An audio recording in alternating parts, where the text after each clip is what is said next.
Evening all. Well, while we're still struggling with and processing the aftermath of the shootings in Christchurch, New Zealand, why not focus on the London Fire Brigade's war on children's television programmes? You see, specifically, the London Fire Brigade have issues with the popular children's animated series Fireman Sam because it's Fireman Sam, a male protagonist going out there in the village of Pontypandy in Wales, putting out fires, rescuing people, pets, just being general being helpful in his community. But he's a man.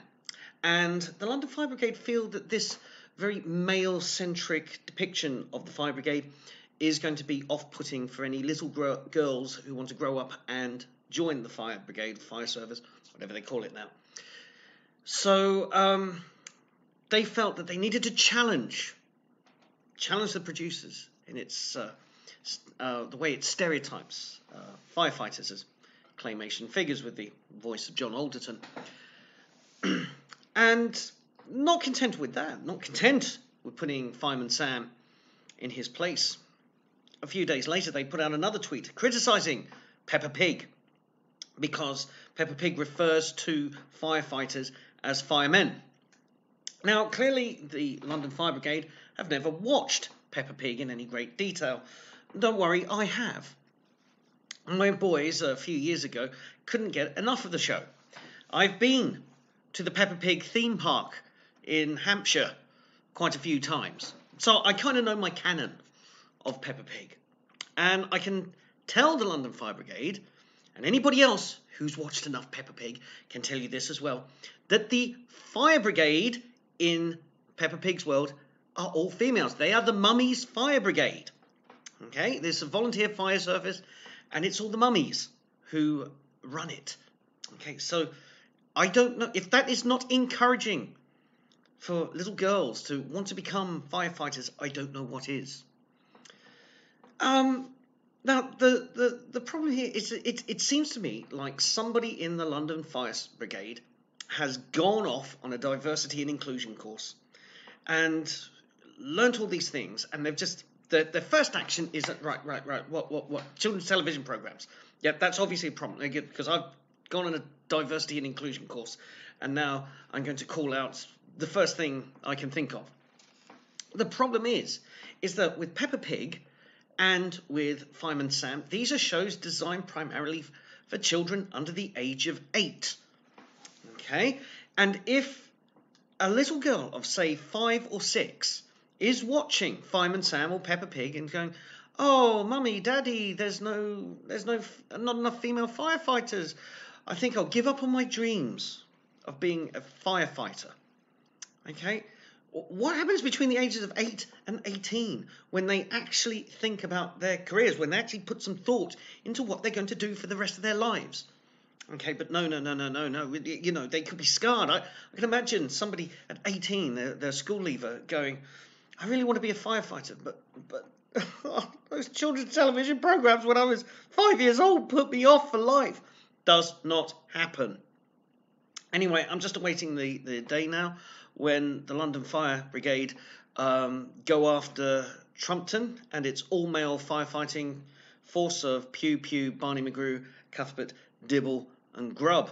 I mean, one of them was a grey-haired guy with a beard, obviously a gammon, obviously a Leave voter, obviously problematic. Moving on to our next story, and there's kind of internecine warfare within the Conservative Party.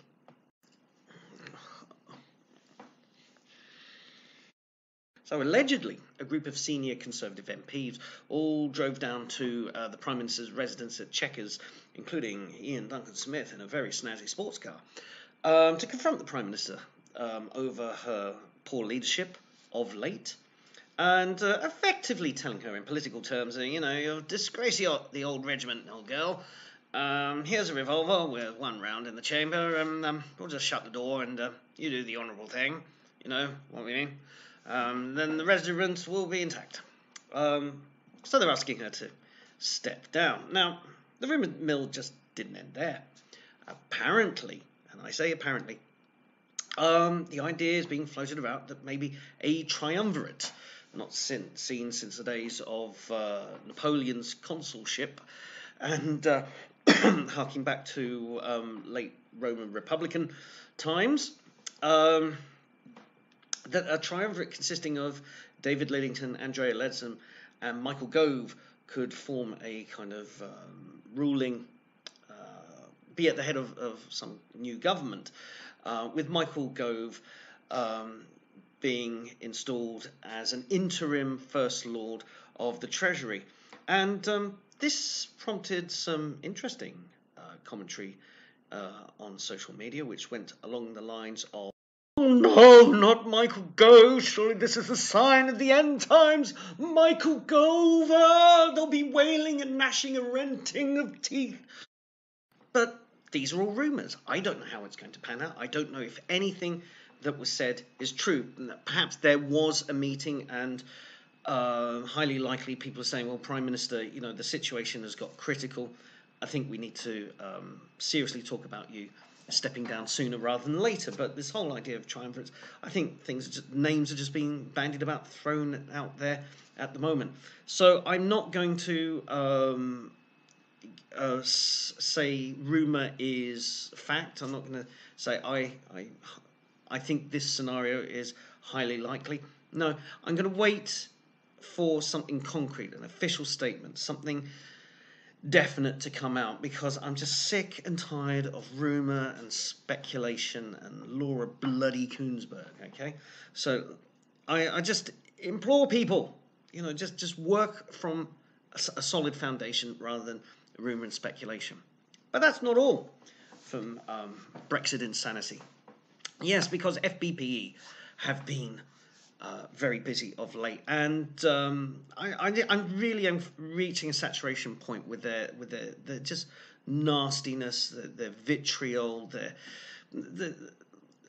not even particularly honest. I catch them out making ludicrous statements, and they double back saying, "Oh no, I never made that statement," and it's just there for everybody to see. And I've had to block and mute a number of people who just can't even have a discussion. They have to go to personal abuse, and particularly about my physical appearance. Yeah, I'm a bit chunky. I'm on the wrong side of 45. I'm on the on the wrong. I don't claim to be some Adonis. Or it's an oil painting. I just am who I am. This is just me, okay?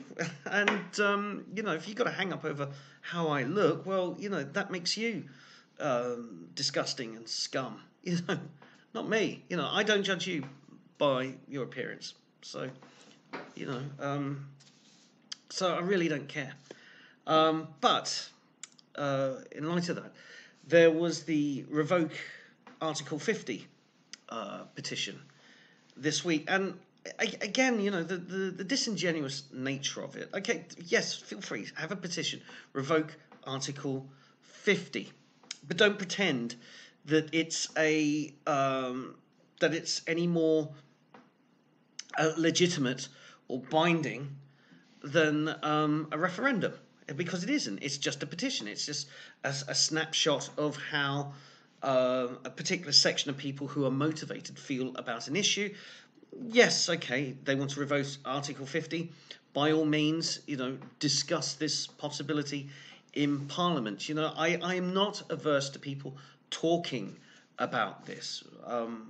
But what I don't like is the fact that the current line with revoke Article 50 is because the referendum is somehow illegal, because there was alleged malfeasance with the various Vote Leave campaigns. I have to break it to you, Remainers, diehard Remainers, is that most Leave voters couldn't give a toss about the campaigns. At that time, let's cast our mind back to 2016 and the campaign. Remain ran an awful campaign. Okay, Leave ran an awful campaign. It's just that the Leave campaign ran a slightly less bad version of campaign than Remain did. Remain ran a truly awful campaign. People made their minds up regardless of all the leaflets, all the stuff. They didn't care about the bus. Only Remainers care about the Brexit bus. Nobody else did, because the resentment towards the EU has been building up over 20 years, possibly closer to 30 years. The resentment has been building. People don't like it. And you only have to look at the way the EU leadership behaves and the things they say.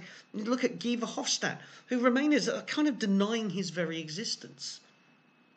Or just, oh, he's just one person. No, he actually represents a majority opinion of senior EU officials. It's just that he's very vocal about it. He doesn't hide his opinions about where he thinks the European Union is going. It's just that everybody else is trying to play it down, but they still believe what he believes. And so this whole idea of delegitimizing the 2016 referendum, I think, is a disgusting tactic. It's disgraceful because it ignores the reasons why people voted to leave. You want to know why people voted to leave the European Union? Ask them. Just ask a Leave voter. Ask a dozen. Ask as many as you like.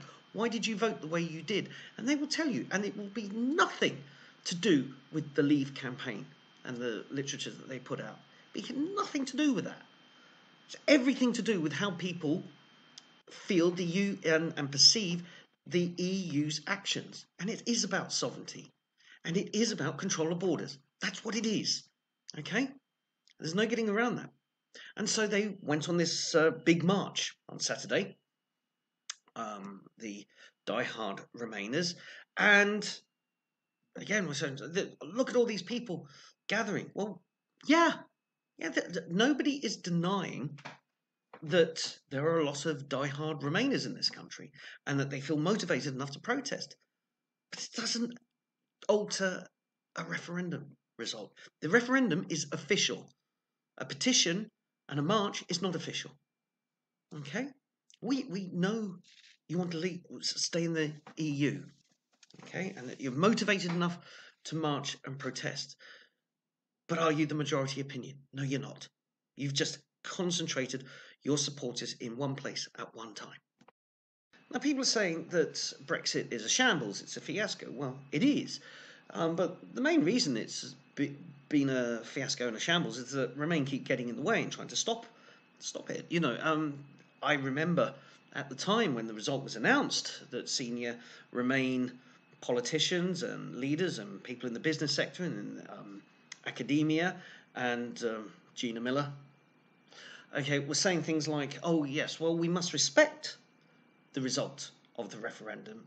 But in the intervening time, I've seen no respect for that result whatsoever from Remain. Quite the opposite. And I think that maybe the Brexit process would have gone a lot smoother had Remain just stepped aside and said, okay, this is the result. We don't like it.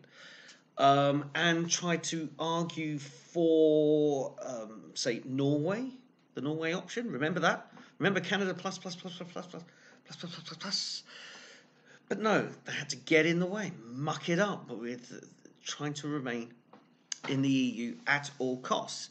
And look where it's got us. It's just got everybody at each other's throats.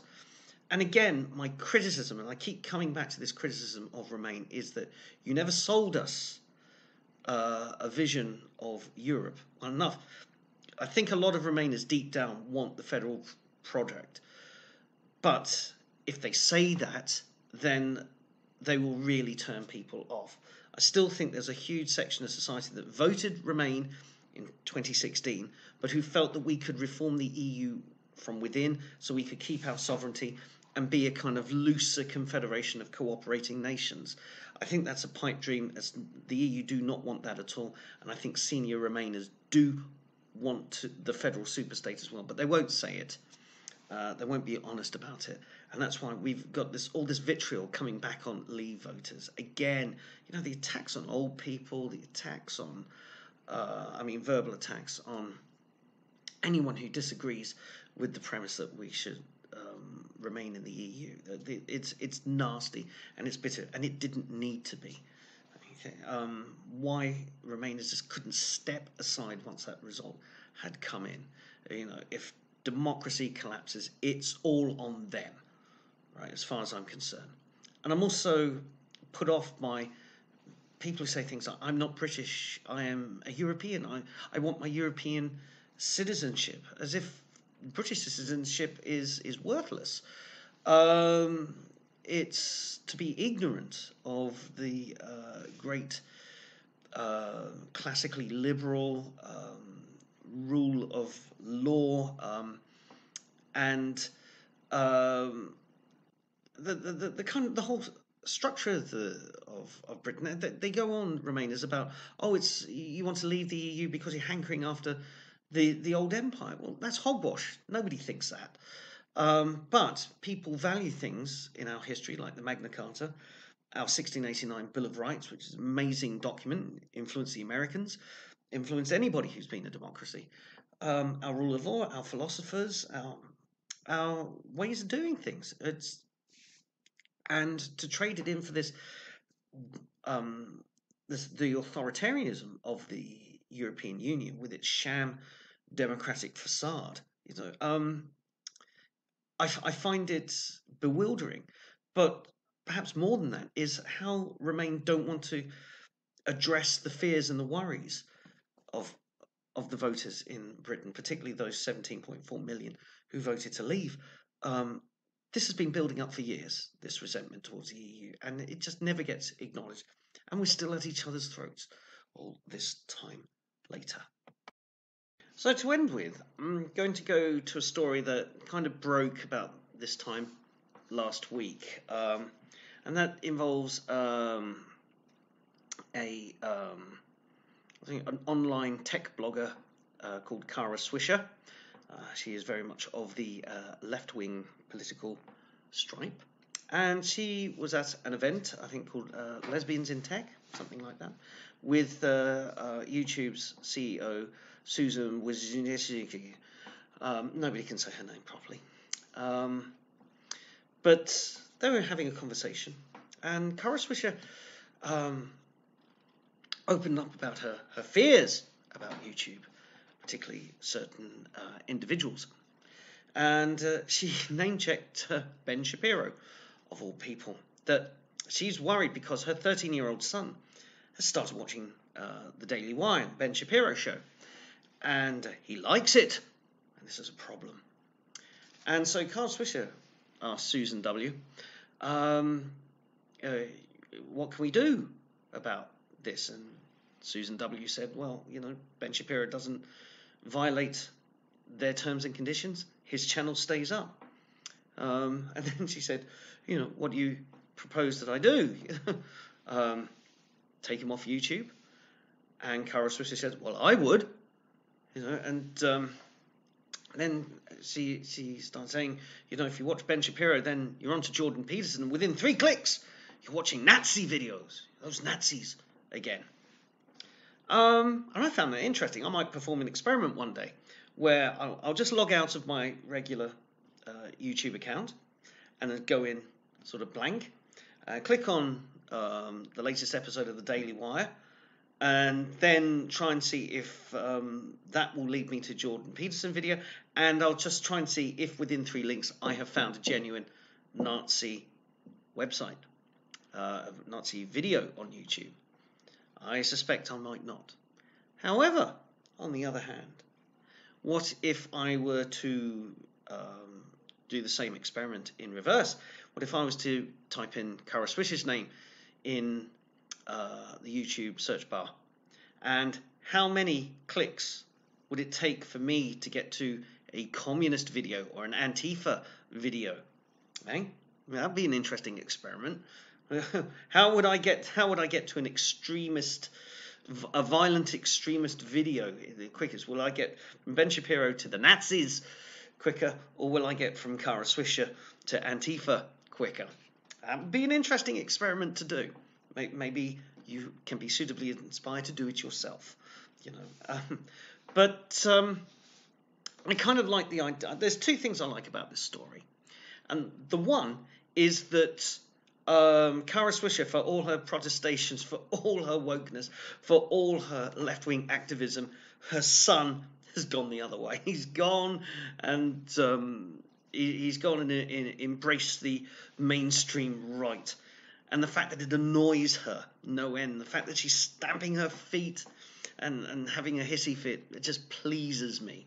You know, because the boy has got a mind of his own. And I salute you, sir, the British way. And the other thing I like about this is it shows the true colours, you know, the censorious nature.